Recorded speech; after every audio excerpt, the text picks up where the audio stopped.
आज मी ब्लॉग करत आहे, तर प्लीज सगळ्यांनी ब्लॉग बघा आणि सपोर्ट करा, कमेंट करा, शेअर करा.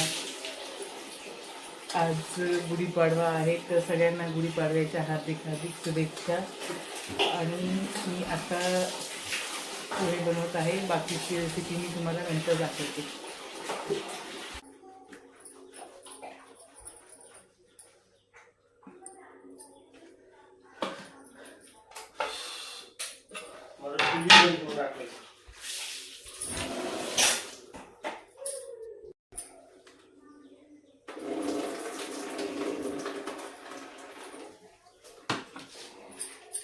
चला, आज पोहे बनवायचे. आज दाजीला पोहे बनवून देऊ आणि मग बाकीची कामं करू पुढची.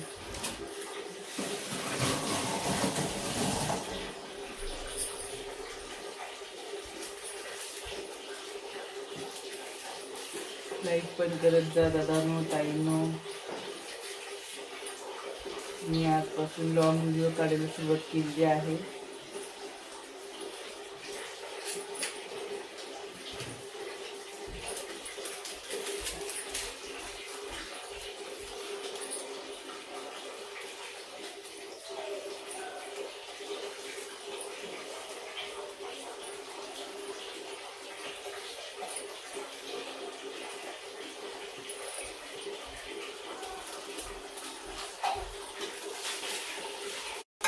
काय करता? पोहे बनवता?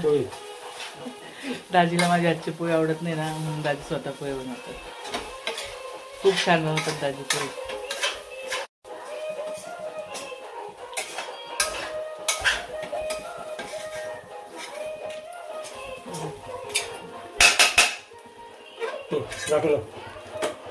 सोप्या पद्धतीत श्रीखंड बनवणार आहोत आणि आपण आम्रखंड बनवणार आहोत.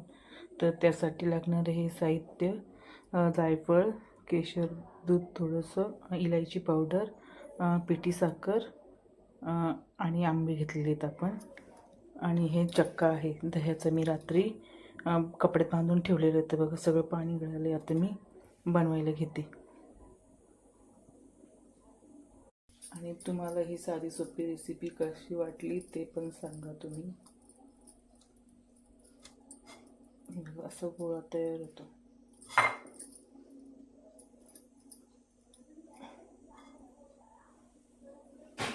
पाणी काढून टाकू.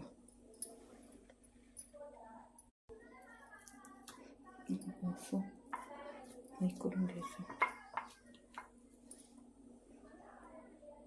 असं फोडून घ्यायचं तो गोळा आणि आपल्याला आता मिक्स करायचं आहे. त्यामुळे आता आपण याचा वापर करणार आहोत.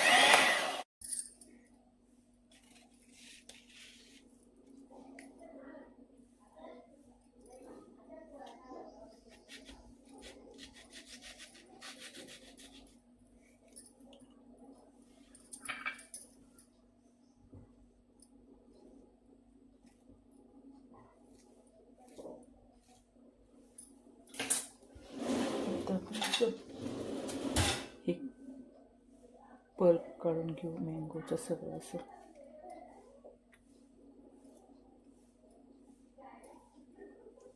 मी 2 आंबे घेतलेले आहेत. 2 आंब्याचं काढून घ्यायचं पल्प.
अगदी सोप्या पद्धतीत आपण श्रीखंड बनवणार आहोत. तर आधी आपण हे चक्का केला होता त्याला असं फेटून घ्यायचं.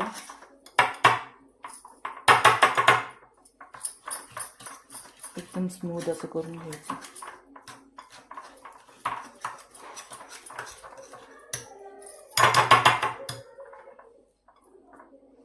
त्यात आपण हे केशर घातलेलं दूध घालूया.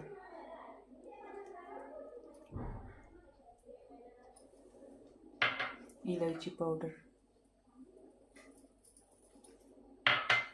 आणि थोडंसं जायफळ किसून घेऊया.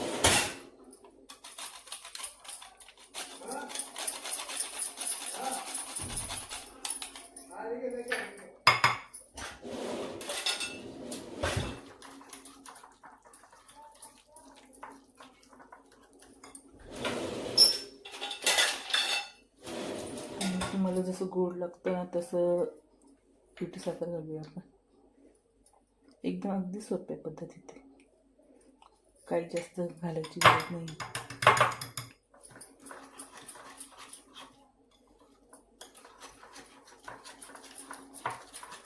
हे साधं श्रीखंड झालं तयार.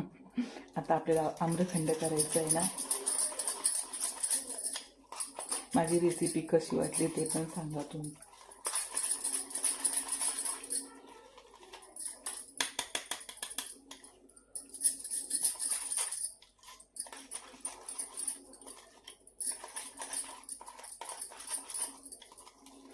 आणि अशाच रेसिपी तुम्हाला बघायला आवडतील का साध्या सोप्या, ते पण कमेंट करून सांगा.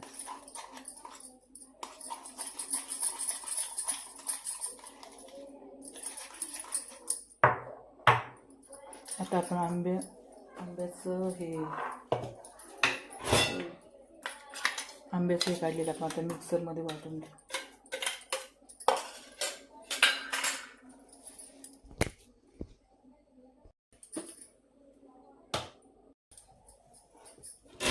आपण आंब्याचं रस मिक्सरला लावून घेतलेला आहे आणि तो आपण यात घालायचा आहे.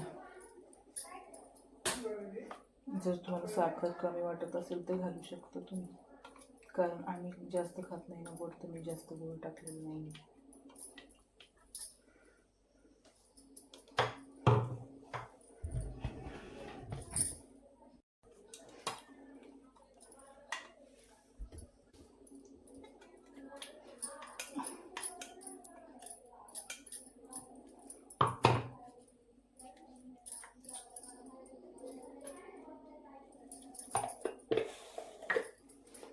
हे सगळं मिक्स करून घ्यायचं.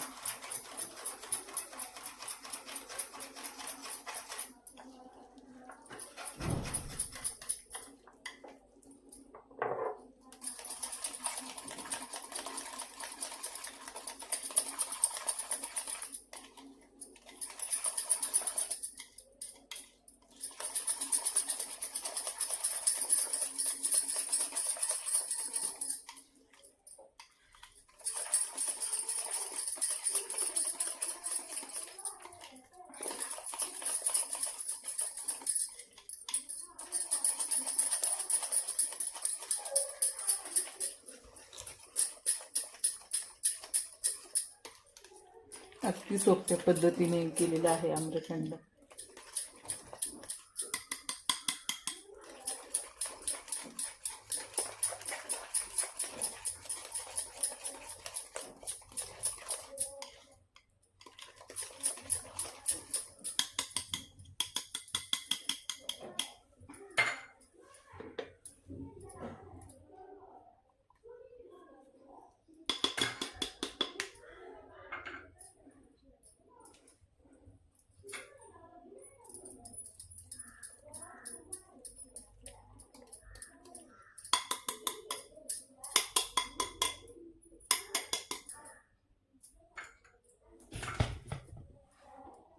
आपलं आम्रखंड तयार झालेलं आहे बघा.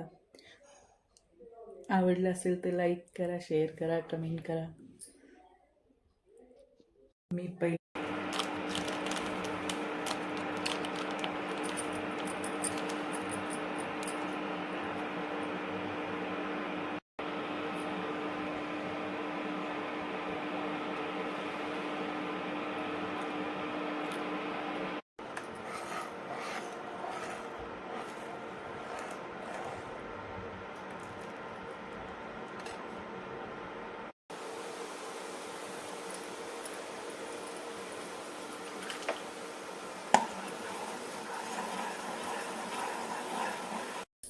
चला आता आपण गुलाबजाम बनवत आहे.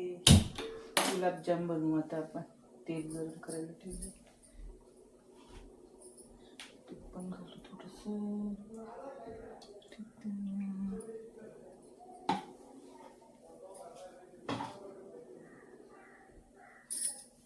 चला आता आपण गुलाबजाम तळायला घेऊ.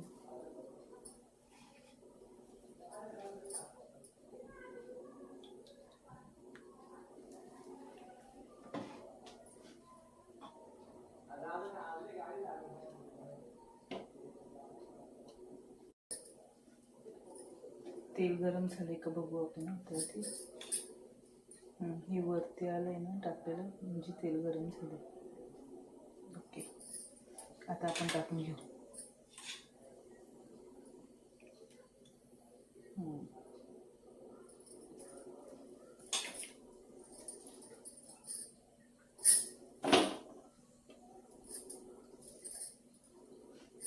थोडेच गुलाबजाम आहेत ना, तर मी छोटासाच पॅन ठेवलेला आहे, त्या पॅनमध्येच तळत आहे.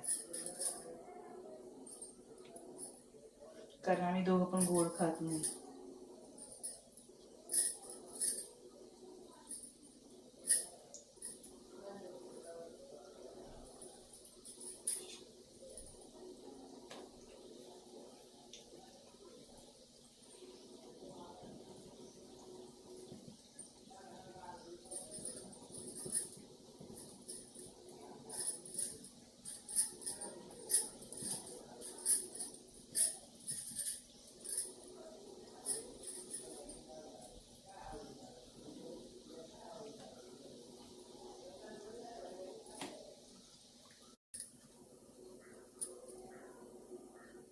गुलाबजाम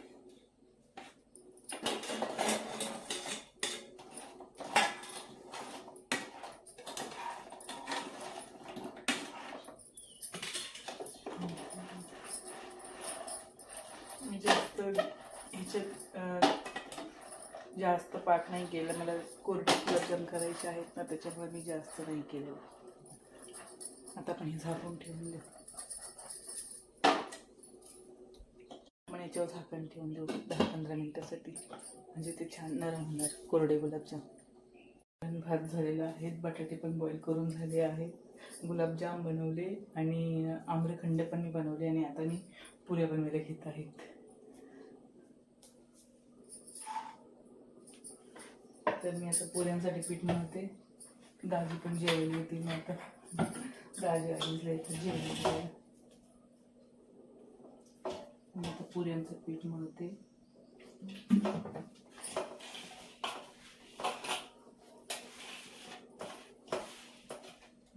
पटकन पुऱ्या घेऊ करून.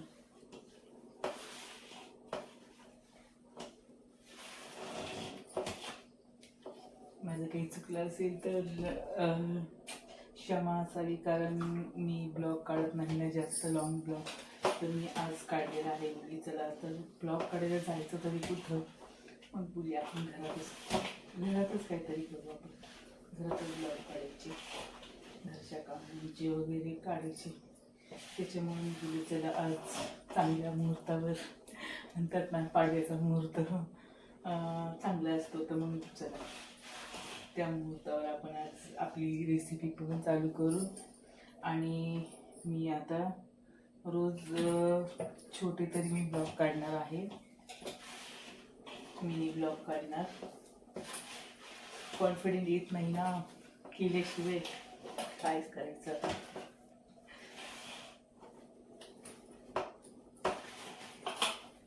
पहिल्यांदा चुकणार, दुसऱ्यांदा चुकणार, तिसऱ्यांदा तर बरोबर येणार ना. बुली चला आता घाबरायचं नाही. आता घाबरायचं नाही, बिनधास्त काढायची.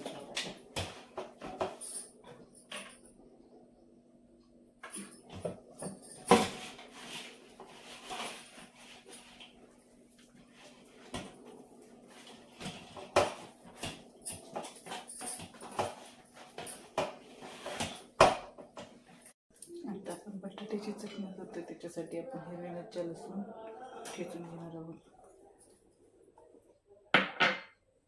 मी 7-8 मिरच्या घेतले. आम्हाला तिखट लागतं म्हणून तुम्हाला लसूण मिरच्या ठेचायचे, बटाटे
फायनली आपलं गुढीपाडव्याचं ताट रेडी झालेलं आहे.